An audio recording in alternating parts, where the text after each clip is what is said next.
Students, we know about the spherical mirror in the previous section. There are two types of mirrors, spherical mirror called convex mirror and concave mirror. Convex mirror and concave mirror. Now, we are going to talk about some definitions connection with the spherical mirror. कल हम लोगों ने एक spherical mirror देखा था, that is called convex mirror. Convex mirror में different parts होते हैं. जैसे अगर हम रे डायग्राम से देखें तो that is the different parts. अगर हम लोग ये मिरर का पार्ट लें, क्योंकि मिरर एक स्फेरिकल सरफेस का पार्ट होता है, इसलिए केवल इतना पार्ट ही हम लोग मिरर के लिए यूज़ कर रहे हैं. Now this is spherical mirror and this part is called silvered surface. यहाँ पे हम लोग सिल्वर की पॉलिश करते हैं और सेकेंड पार्ट जो होता है वो रिफ्लेक्टिंग सरफेस कहलाता है. जैसे this is called silvered part or silvered surface and this is called reflecting surface. तो जिधर से इमेज बनती है उसको हम लोग रिफ्लेक्टिंग सरफेस कहते हैं. लाइट इस पे पड़ेगी तो रिफ्लेक्ट होगी. जैसा कि हम लोग जानते हैं the mirror is a part of hollow spherical sphere surface. तो जो उस सरफेस का सेंटर होगा, जो उस हॉलो स्फीयर का सेंटर होगा, उसको हम लोग सेंटर ऑफ कर्वेचर बोलेंगे. तो centre of curvature and this is mirror. तो सेंटर ऑफ कर्वेचर मिरर के बाहर है. कब? जब मिरर कॉनकेव है. तो कॉनकेव मिरर में सेंटर ऑफ कर्वेचर मिरर के बाहर होता है और ये एक रियल पॉइंट भी होता है. अगर मिरर को हम एकदम बीच से मिड पॉइंट से डिसाइड करें ब्रेक करने का, तो this point is called pole. तो पोल मिरर के ऊपर कोई पार्ट होगा, दैट इज कॉल्ड पोल. यहाँ पे बीच में कहीं पोल होगा.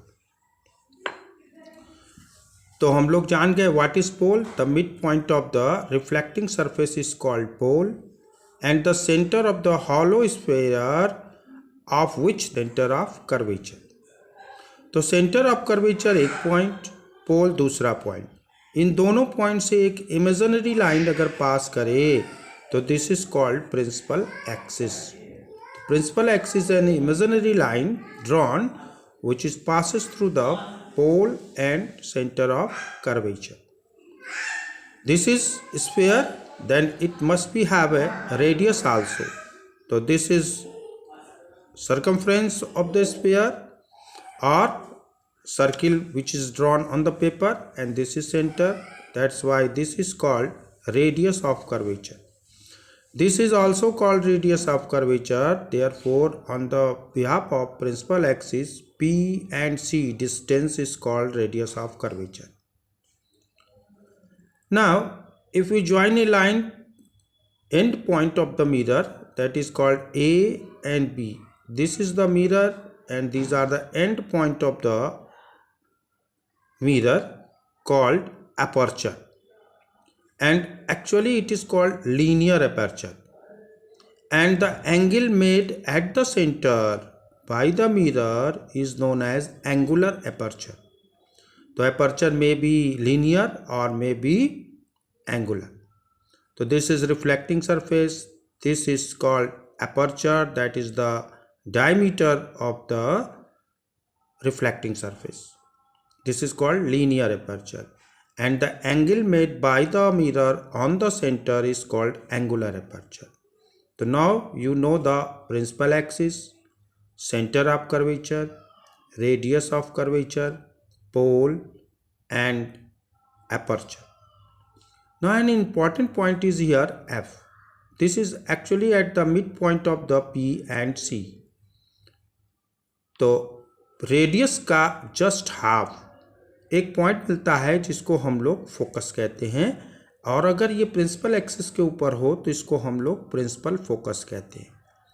तो I think you know that the different definitions related to a reflecting surface. Actually, spherical mirror, that is pole, focus, center of curvature, principal axis, radius of curvature, reflecting surface and silvered surface.